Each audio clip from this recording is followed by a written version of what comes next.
Yeah!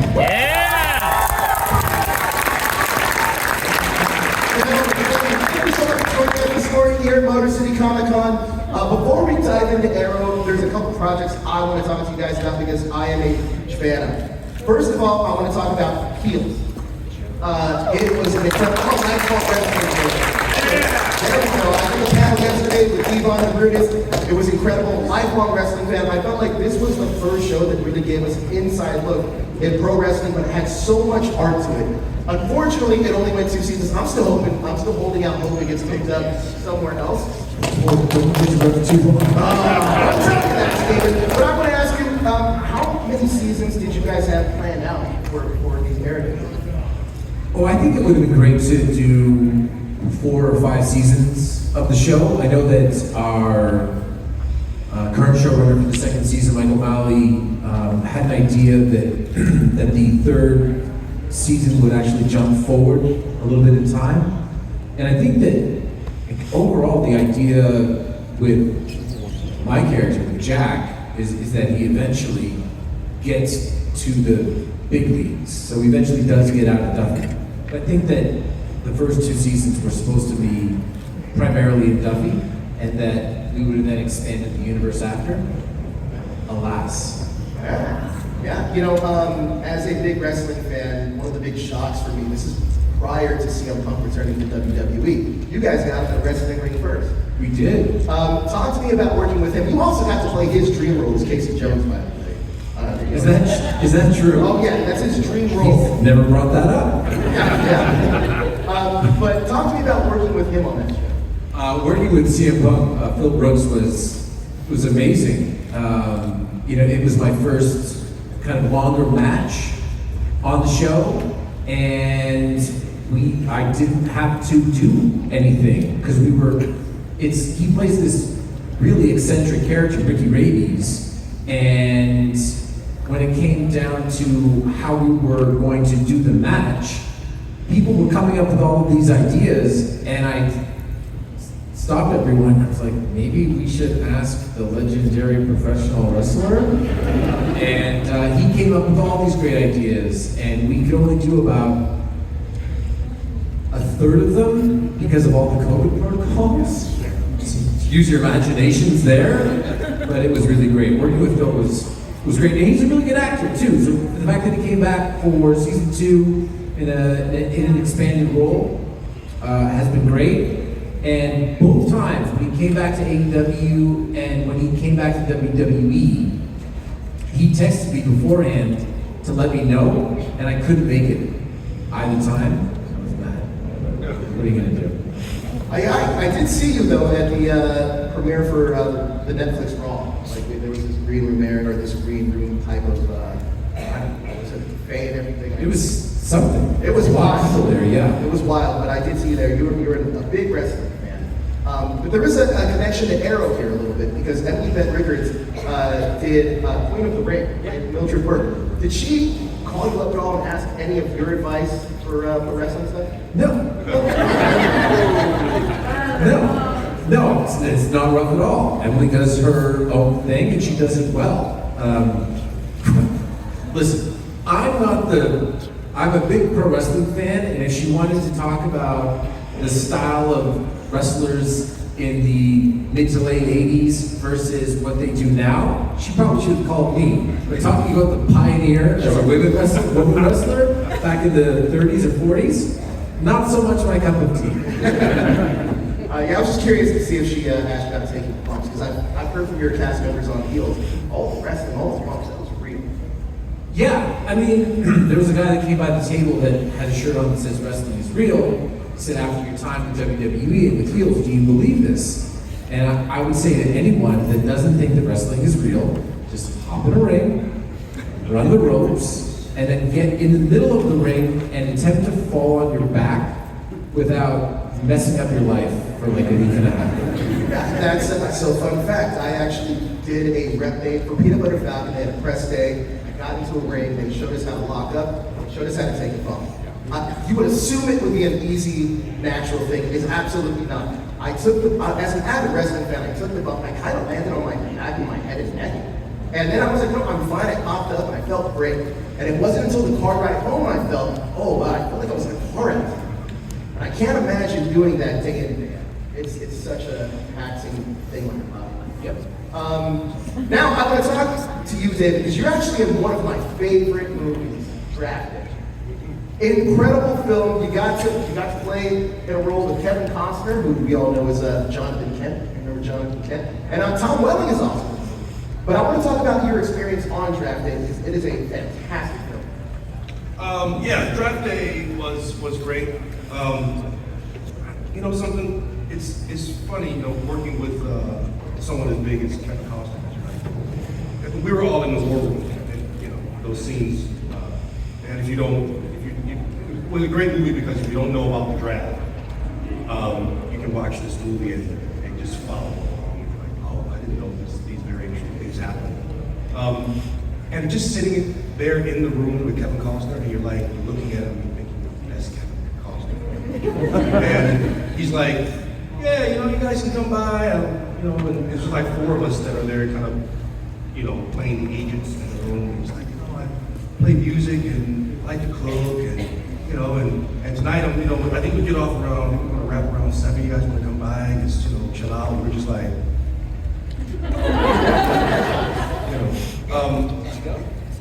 you know, no, I didn't. But he was one of the most professional and rounded individuals I've ever met. And it was a pleasure. Tom Welling tells this great story about Kevin Costner where Tom forgot his line in the middle of the scene that they did together. And Tom was really hard on himself. And then Kevin came over to him and said something to the effect of, man, I hope you're not as hard on me as you are on yourself when I mess up. So the question I have for you, David, is do you have a personal experience working with Kevin in the film that you did pops into your memory? Yeah, I do. When we were doing the scene, there were 3 other agents there. He comes in, he kind of reprimands us for not really doing our job. And before the scene, he looked at each of us and he said, be funny. That was it. We were hilarious. We really were. But yes, that was it. That was our professional note. Then he laughed. And he said action. But no, he was just a great shoot. And Jennifer Garner is everything you would think she would be. It was just a really good watch. Let's jump into some Arrow here because in the 2010s, I feel like this show kind of set the bar for what superhero shows would become. It expanded the DC universe on television in a way that I couldn't imagine as a kid, and I'm so happy that it did. You guys have worked together for 8 seasons, 170 episodes. That is no small feat, especially working up in Canada, away from your families, away from your friends. You guys have this family that you built together. Wait, what's wrong with Canada? Nothing's wrong. Hey, listen, I'll tell you what. He didn't say it like it was a problem. He said it like it was I love Canada. Canada's a beautiful place. I've only been to Toronto twice, and I've been there in a heartbeat. But did you guys have any unspoken rules with each other on set that we wouldn't know about, or unspoken, I don't know, like working things on set that we wouldn't know about? I think that between David and I, there was just always an understanding to be ready. Be ready. Especially in the early days, we would have these really long days where, you know, on a 50-page script, you might have a day where you shoot a page to a page and a half because it's a giant action sequence. And then we would have these Thursdays or Fridays typically where we would have to get through 12, 13, 14 pages, primarily of dialogue, primarily in the Arrow Cave, the Foundry.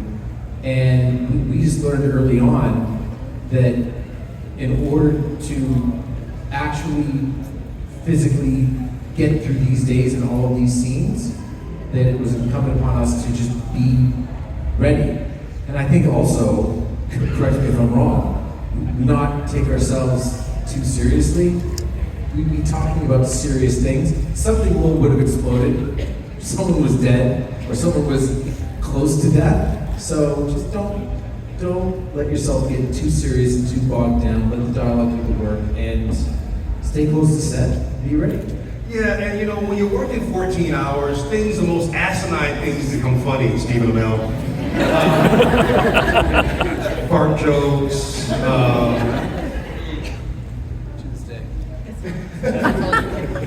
We'll leave it at that. The Arrowverse did something quite incredible, and it brought so many different superheroes into the small screen at the same time. You had these massive crossovers. When you're sitting there on set, seeing The Flash, Superman, Supergirl, all these characters, is there a moment that hits you and you go, I can't believe this is my job? Yeah, every time. Every time. I think probably never more so than I was filming with Grant Augustine, played the Flash, and Melissa Benoist, and it was the first and I think only time that we left Vancouver. We actually traveled to Chicago to introduce Macro, and we were shooting a scene where like you see the bat symbol on a rooftop, and we were in Chicago, and you were wearing our superhero suits, and it was just like this shouldn't be real life, but it is, and it always felt like that.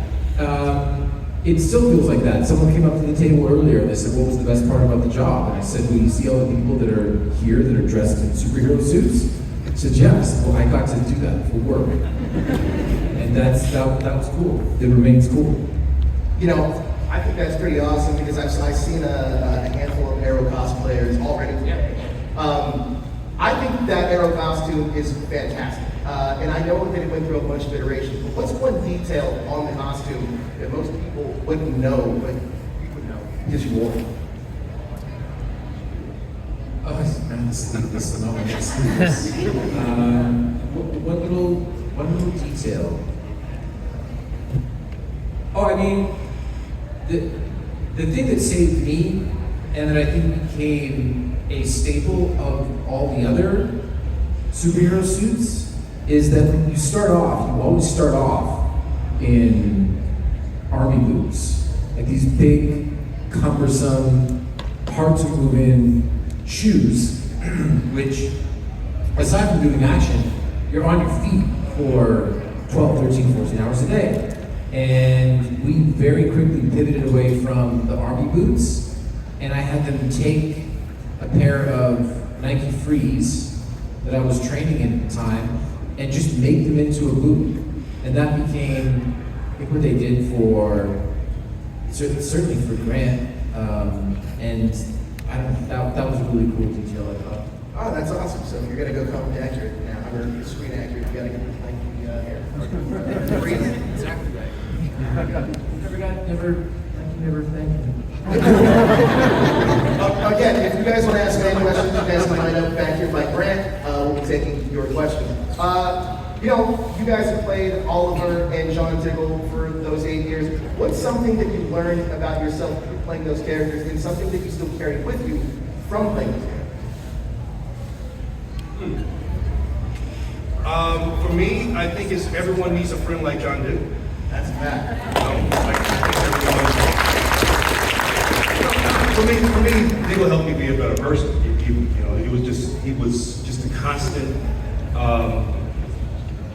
He was congruent. Congruency. I think the universe likes that, and he helped me be more. That's what. I learned that you can't do it alone. You really can't. And I think that the step beyond that is I have learned. I used to hold on to things really tightly, and now I try to trust people to do what they say they're going to do, and to just do their jobs and give other people agency. It's life a lot easier. That's amazing. Now, correct me if I'm wrong, but the CW had a pretty good directing program where you guys got a chance to direct episodes, correct? Yeah, that was Warner Brothers. Yes, they did.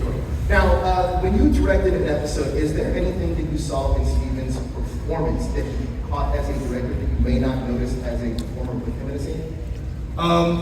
Yeah, I think as an actor, you kind of, when a person comes to the scene, when they're prepared, you realize right away, okay, I'm here with an actor who's in this game, right? For Stephen, when I was directing him, I realized he wasn't just on his game, he was on everyone's game. Right? Like he knew where my episode was different in that it jumped all over the place because of the Groundhog Day episode. But that wasn't.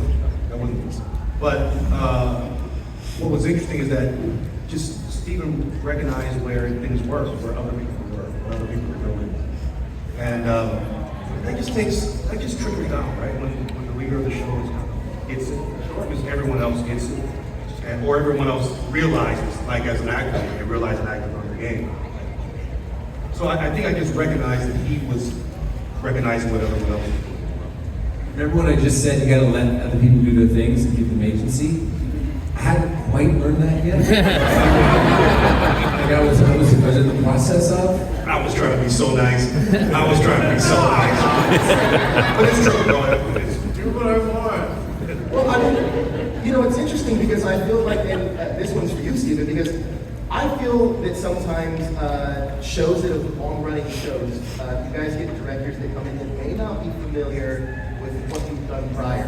Having somebody like David step behind the camera, who has been on the show with you, understands the world. Can you talk about how that helps the process as you look at actors with your trust in a director? Yeah, well, David was a revelation to me, just in terms of not that I didn't think he was going to do a great job, but I was just so wildly impressed. And you know, I had similar experiences when I went back to the Flash in their last season. The episode was directed by Daniel Panabaker, and that was amazing. And we had casting direct episodes as well. Not on our show. But there was a sweet spot for a director to have on the show, because they are coming in, they are a guest. They're going to come in and they're going to leave, and we're still going to be there. So you do want them to see a little ground to the director of photography who knows how the show should look. And you do want them to see the little ground to the actors who have been playing these characters, in some cases for the better part of a decade. You don't want them to see all the ground because they are the director.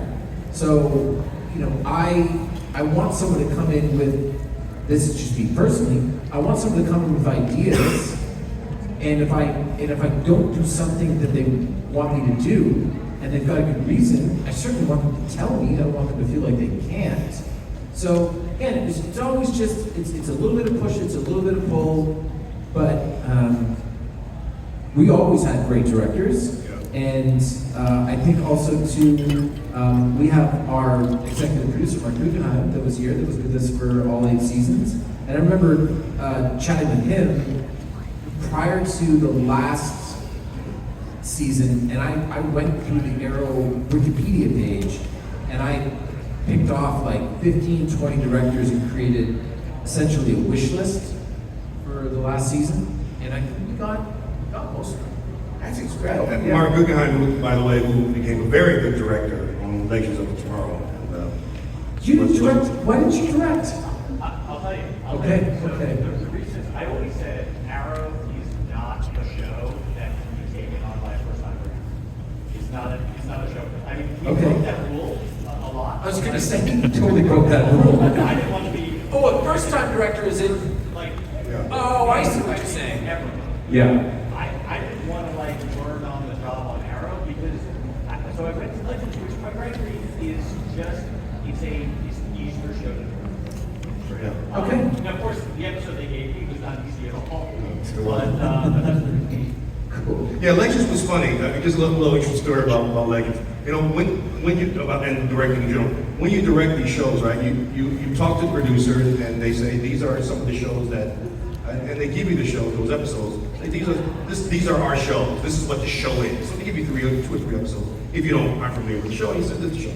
You know, Arrow's kind of dark. Flash, as you know, it's very bright, and you know, Batwoman is a lot like Arrow in the sense it's dark. When I spoke to the director and the producers on Legends, they said, do whatever you want. Literally, they said that. And they were just like, just make it cool. So it was just a very interesting thing on Legends in general. So when you say that you know, there wasn't really a mandate there. It's kind of I mean, I think, Steven, to your point, I feel like that's, I don't want to say the hardest part, but capturing the tone of Arrow would be hard for any kind of first time director. Yeah. Because it's such a specific look, you know what I mean? Yeah, and it's you want everyone to have their own spin. You want everyone to come in, and you certainly want them to try things. But you know, we would have directors come in, and they'd be like, "I'm going to do this," and in my head, I'm like, "We'll see." Well, let's move it over. Grant, we got Gambit, I see over there. Matt, aka Gambit, right here. Hello, Matt from Tucson, Arizona. Hey, Matt. I absolutely love the Arrowverse, the entirety of it. This question though is for David. So DC-wise, Green Lantern's my favorite. And I recognize we got that Easter egg at the very end, the glowing light in your face. At any point though, were you hoping to actually get to put the ring on and be Green Lantern? Like, was that ever talked about actually happening for you? Yeah, it was, right, Mark? But look, Mark and I tried for 6 seasons. There was obviously there are a lot of politics around a property as big as that. And of course, obviously, it would have been great. I mean, you know, I think there was someone that came from another universe to say, John, where's your ring? Obviously, we had Colonel Stewart playing my father, and Ernie Hudson. So yeah, it wasn't for a lack of trying, but the right decision was made. I think, honestly, personally, I think there was so much going on at the time that I think it's in the hands it should be in now. Honestly, because I'm not quite sure what would have happened with as much as was going on politically with the problem. As much as I love the idea of you being that, at least the ending gave us that, and I appreciate that. Yeah, I think the reason why Diggle didn't become the Lantern was on point for his character. I kind of want to follow up on that and ask a question because I know for a long time there was this rule that Superman was kind of off limits on TV. However, Arrow really opened the door for characters I just didn't expect to see on television in such a grand way. Are there any characters that you're surprised that Arrow kind of paved the way for television? I was surprised by the whole thing. We were the superhero show that wasn't supposed to have superpowers. Right? Smallville was the show where Superman didn't fly. Everyone has these grand ideas, but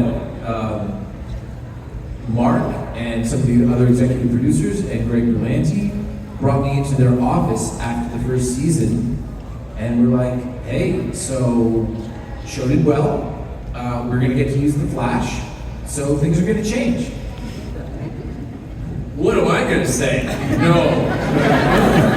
No, you say yes, and you roll with it, and then you try to deal with the challenge as an actor to go from an episode of your show where you're dealing with a street level drug epidemic, in Star City. And the next episode, you're on a spaceship.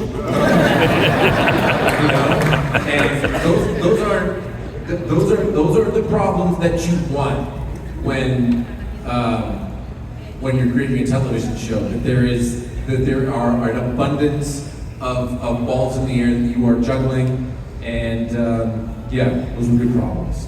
But I feel like that's so reflective of what the comics were, right? Because you read a comic of like Batman that takes place in this grounded, gritty Gotham, and then you read something like The Flash or Superman, which is more fantastical. And I think your show does a great job of making any part or any comic that happens, making it feel like it takes place within the same universe. And I think that Arrow is like building that, which I think is fantastic.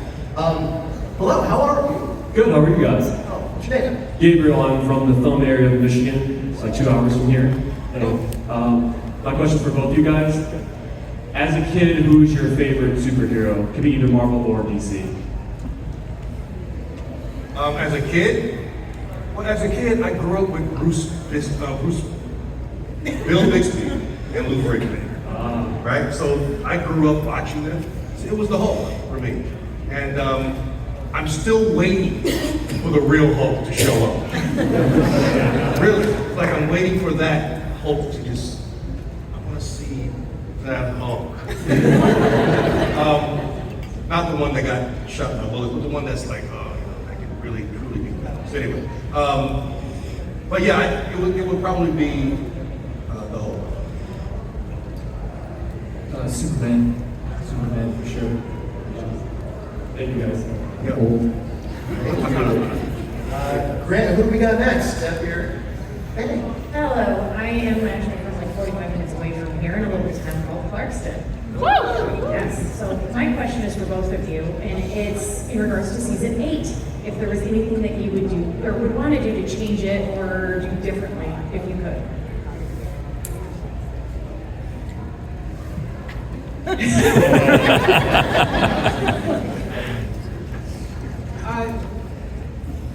It's been a minute now, like hindsight being what it is, it would have been great to maybe have a little bit more breathing room between the big giant crossover and the end of the show.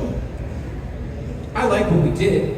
I'm not saying that I would want to go back and change it, but looking back, we did 10 episodes, and the crossover would have been the 8th episode.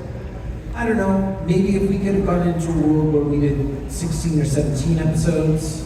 So we had the crossover, let the proverbial dust settle, and then you do something to end the series that's a little bit more centric to Star City. Thank you. Yeah, that's a good answer. A follow-up question to that, because I think sometimes, especially on a show, I can imagine on a show like Arrow, where you're going 8 seasons, 170 episodes, you're so laser focused on what you're doing and what's around you. Reflecting back now, time away from it, is there a moment that you would like to relive, not for performance to change anything, but a moment just to relive on set that you're like, you know what, this is such a cool experience. Any of those moments? Oh, I mean, sure. I think about shooting the pilot of the show all the time. It was every day on that pilot was magic because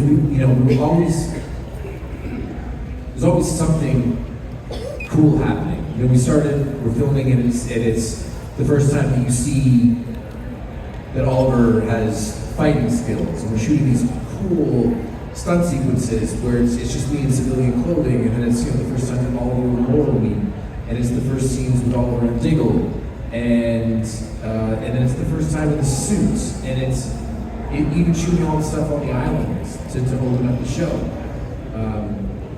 That whole shoot, that whole experience was just, I'd go back and do the whole thing over again. It was amazing. I mean, it's so cinematic. I just watched back the pilot as well. So cinematic. It's as if it were meant for the big screen, that pilot. I mean, we had 17 shooting days for that. You had 17 shooting days? I mean, that's not a ton of Well, and a typical episode, we would see the same type of scope and scale, would either be 7 or 8. Incredible. Crazy. Hello, how are you? My name is Dominique Hatcher, and I want to know how do you fly on the move? What was that again? How do you fly on the move? Fight on the roof? Oh, fight on the roof. Yeah. Oh, how do we fight on the roof? I see. Yes, carefully. The thing is that every time we're on the roof, it felt like it was 3 o'clock in the morning and raining. Like, I got so, because I watched the sun, and I said, Bobby has to go on the move. Vancouver's beautiful, but I would rather be like shooting in Michigan at 3 o'clock in the morning because it's just dry cold, right? It's sub-zero, it's cold, you just put on a scarf and layer up. Vancouver is wet and windy and cold at 3 o'clock in the morning. Well, y'all need to talk to your siblings for. Yeah. No, give me 0 degrees. Right. As opposed to 41 and damp. They asked me earlier, what's wrong with Canada? I didn't know this thing. I've never been to Vancouver, only Toronto. I didn't think Toronto. Well, it's the same weather. Toronto and Michigan. Not the same. Toronto and Michigan, the same weather. It's the same weather. Yeah. Fair enough. Hello? Hi, I'm Blair. I'm over in Grand Ledge, Playground in Lansing. Basically, my question is mostly for Steve, but David could try it to describe. It's the salmon ladders. Can you know how the idea came up and how did it feel? It hurt. Honestly, it was fine, man. This dude just made it look easy. It was fine. I mean, but you have a lot of experience with the warrior. I mean, It wasn't just a show. I did. I was training for the pilot at a parkour gym in Los Angeles. And we sent a video of me doing something. I don't know. I can't. It was like something called like a cloud jump or something. And I think David Nutter, who directed our pilot, spotted someone doing the salmon ladder in the background of the video, and he was like, "What's that?" It's called a salmon ladder. And he asked me, he's like, "Can you do it?" And I said, "Probably. I don't know." So they taught me more technique than strength, and then they built it. That was it. Actually, I wanted to ask about that montage because I think she was pilot. It feels as if there's a lot going on there. Is there anything that looked harder than it looked or easier than it looked for that montage? Like training. Talking about the salmon ladder being more the hard part about that whole montage was that episode 2 of the series that was on soundstage. For the pilot, that was in a warehouse in Vancouver in March, and it was cold. It was 35 degrees in there. So when you see steam coming off of me, saved on the VFX budget there.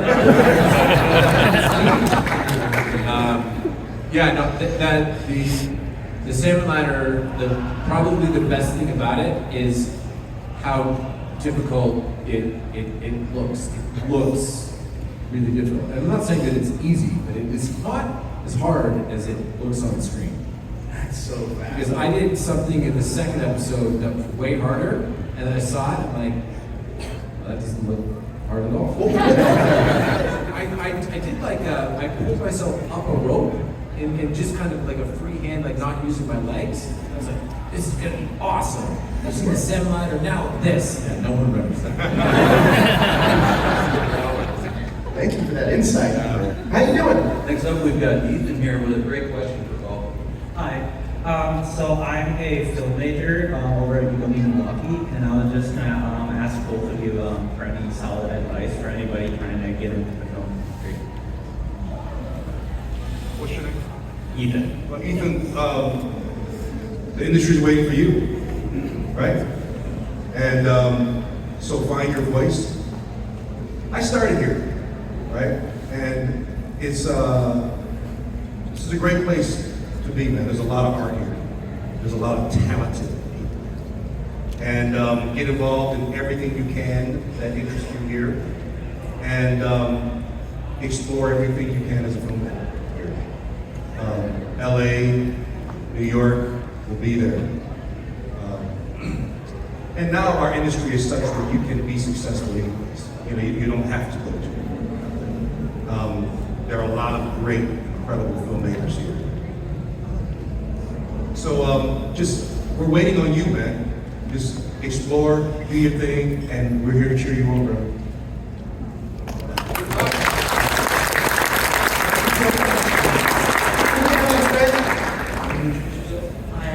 know, I have a question for Steven.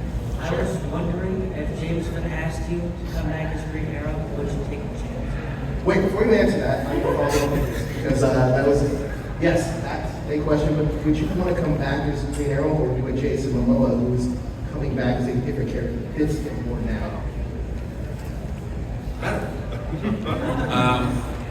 Yeah, sure, man. I love playing Green Arrow. I love playing Oliver Queen.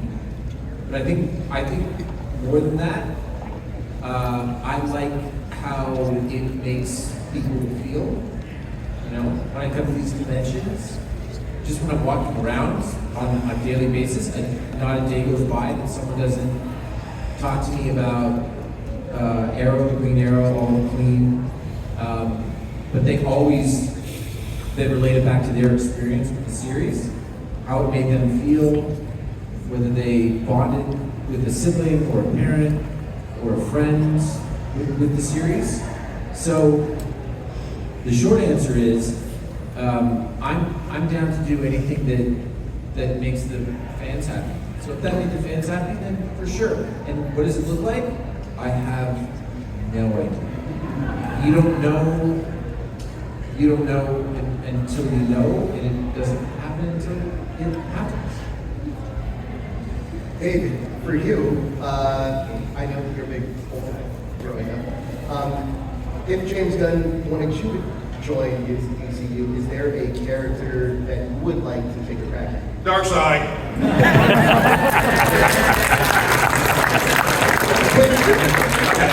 I never thought about it.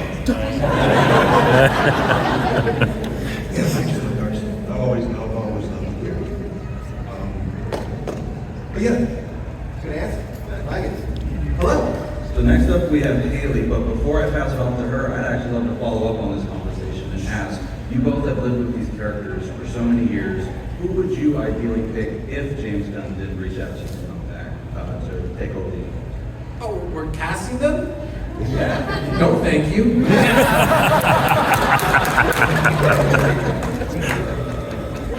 yeah, I second that. Good answer. Well, yes, pass it over to Haley here. My name is Haley, and I have a question for both of you guys. What is both of your favorite supervillains throughout Arrow? We both know each other's. For me, it's Deathstroke. I just think our first season was off the charts. Our second season was stratosphere. I think Deathstroke just took the story someplace else. I love to see their battles. I'm a geek as well, so I just love the way they did it for the canon. So for me, Deathstroke. Yeah, I mean, Deathstroke was, yeah, that was amazing. It felt like the stakes were never as high as with Deathstroke. But man, I'm a big fan of Prometheus, Adrian Chase. I'm such a fan, and I've always been a fan of this across television shows when the actions of a character in an earlier season impacted and informed something that happens in a later season. So it was Oliver's just ruthless nature in season 1 that gave rise to Prometheus. And I think that's it for me. I love that answer, and I also love when things are set up in the past seasons that play out. Yeah. And I want to ask you, Mark, actually, since you're here, how much of that did you have planned out? Like, how many seasons in your head, ideally, did you have planned out for Arrow? We had 5. We always thought it would go 5 seasons because we had 5 years on the other. We were wrong by order of some. So interesting. Hello. Hi, I'm Montana from an hour and a half away from here. My question is for David. So, probably the only person who's asked us, what was it like going from Blue Bloods to Arrow? I'm not saying it because he's here. It was the leadership of both folks on the show, Steven and Tom, on their respective shows.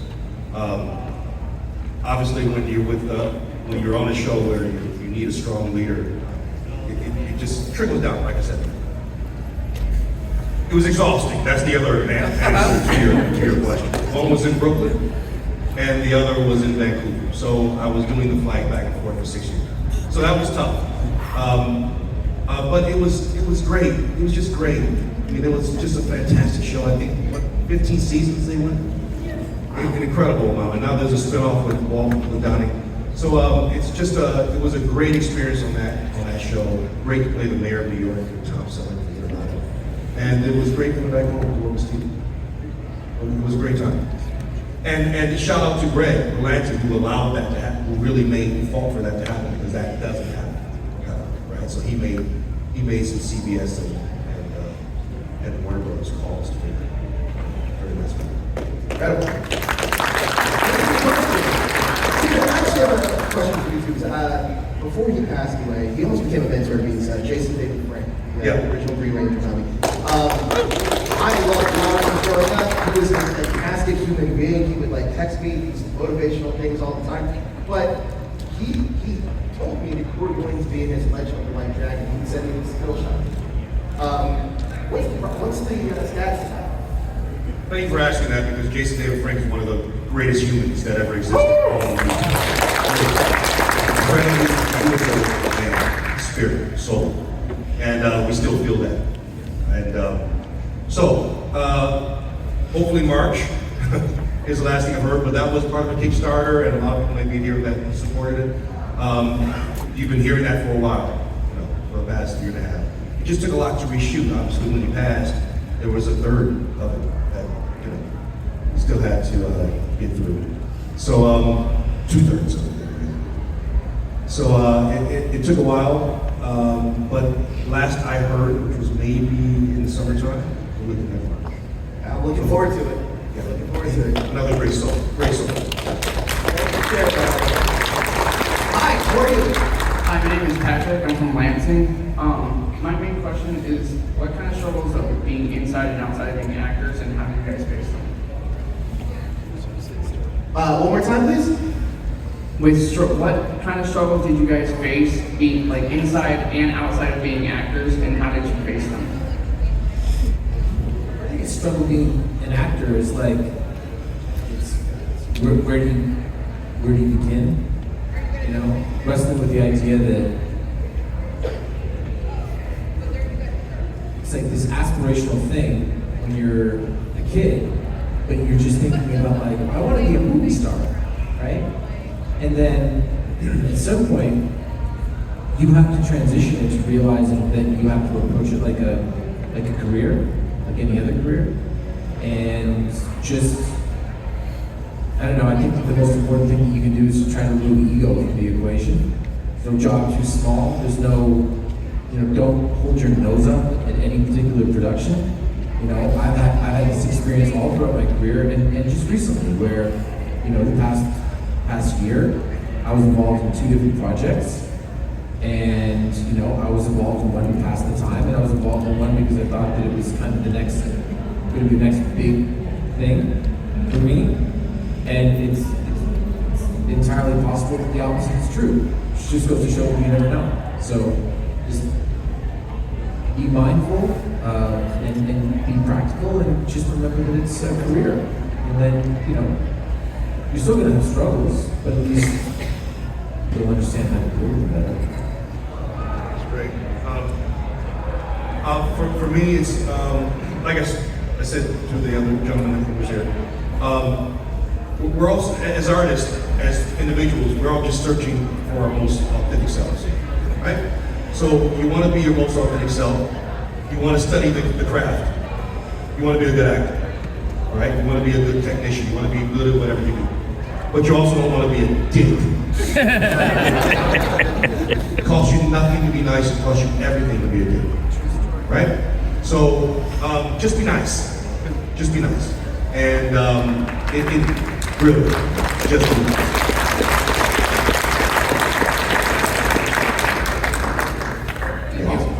Thank you. I know we have 10 minutes left, so I'm going to try to get through all of you guys. Let's go. How are you?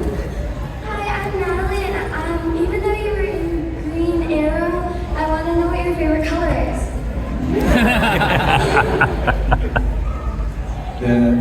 favorite color is whatever my daughter tells me.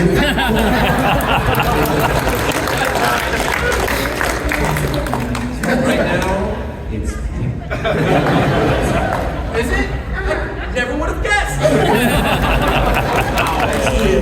That was awesome. What's your favorite? Orange. Good color. Hello? Good color. Hi, how are you guys? Good. Phil, this is my daughter, and Steven, that's the right. Okay, I'll keep my questions short for both of you guys. By the way, Errol, my favorite comic book show, fine art ever. You guys did a great job. My question is, what memento or prop accidentally made itself whole from the show? And I'm sure because it was an accident. Well, all I'll say is that if I wanted to walk my daughter or son to school in the full Green Arrow costume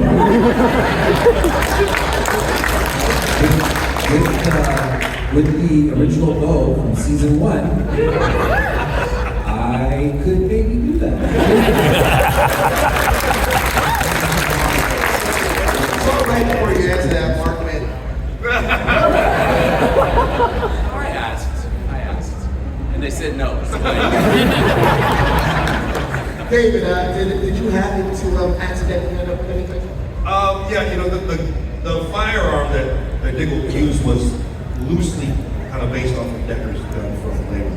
So I had to talk to some folks about it. They, like the folks that Steven spoke with, said no. I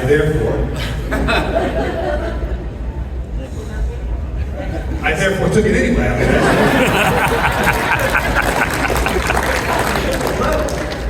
Hi, my name is Lily, and I just wanted to ask you both a very important question of what is your favorite episode of the Arrow series? Of the other series? Of Arrow. Oh, the Arrow series. Of course. I have a couple. Go for it. All right, but I'll go for one. Joe, good in here. All right. I think you know this story. All right. Well, okay. What episode? All right. I don't know what episode this was, but I was still playing your driver. All right. First season. Hey. You don't watch the show. But anyway, so in this scene, Steven's at the table, at the queen table, and he's at the head of the table, and I come up to him.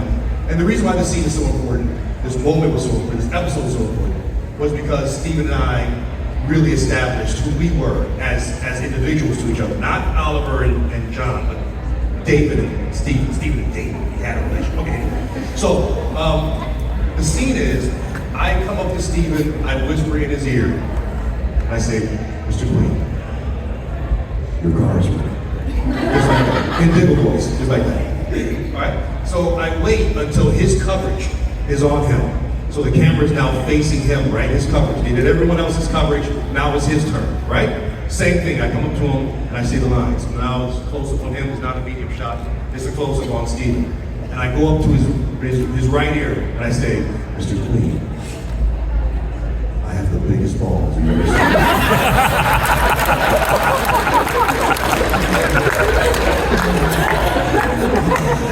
And as far as you know, that's what ended up on TV. I didn't move a muscle. As far as I was concerned, he just told me that a thermonuclear weapon had been launched.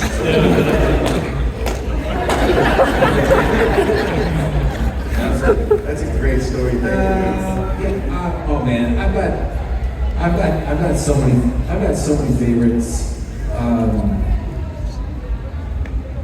Yeah, you know, I'm a big fan of the finale of season 5. Had a bit of everything. And it was also, as Mark said earlier, when the show should have been. No, it's in terms of like, that was the end of the flashback story. Island blew up. had this great scene where I called my mom in the flashbacks. Just a lot of, we played a lot of the hits in that episode for me. Also, I got to go on vacation. That was always well deserved. Hello. Hi, my name is Dylan. I am from Detroit. And I got a question for Papa You. If you give had the chance to do something different, what would the fate of your fate returning the Flash in the show, or having the chance of being Green Lantern? So, correct me if I'm wrong. If you could do something different, what would they do? What would you guys do? And what was the part about the Flash? So, the fate of the Flash. Oh. Fate of the whole universe, including legend of the tomorrow. Yeah, I think you kind of touched on this a little bit where you said that you wish you had more breathing time in between the crossover and. Yeah, I mean, it would be great to end the show more within the boundaries of Star City. Good answer. Thank you so much. Hello. Hey guys, my name is Levi. I have a quick question. Your peak physical fitness was your max bench. Peak of physical fitness. 1 rep max? Yes. 1 rep max. That's the most you can lift. Yeah, it's one bench press as much weight as you can. That was probably for me ever 425. 425. But that was a lot of steroids. Children, that's a joke. 425 on natural, but I was playing football. It was yeah. And just don't injure yourself. I injured myself, and it came back to haunt me in Arrow. Mark tested that so but that was. Yeah, I would prefer to answer first.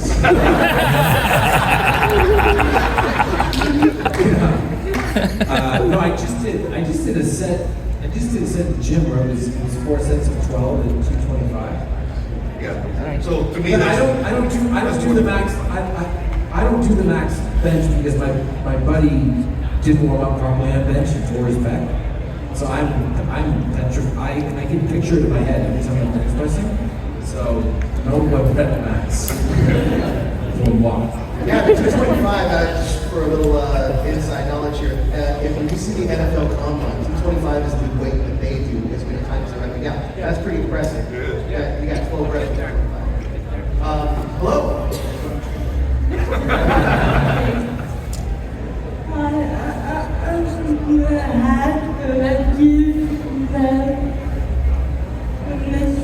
Oh, we miss you. Well, when I'm out, sure. Yeah. Come on up. Come on up, Steve.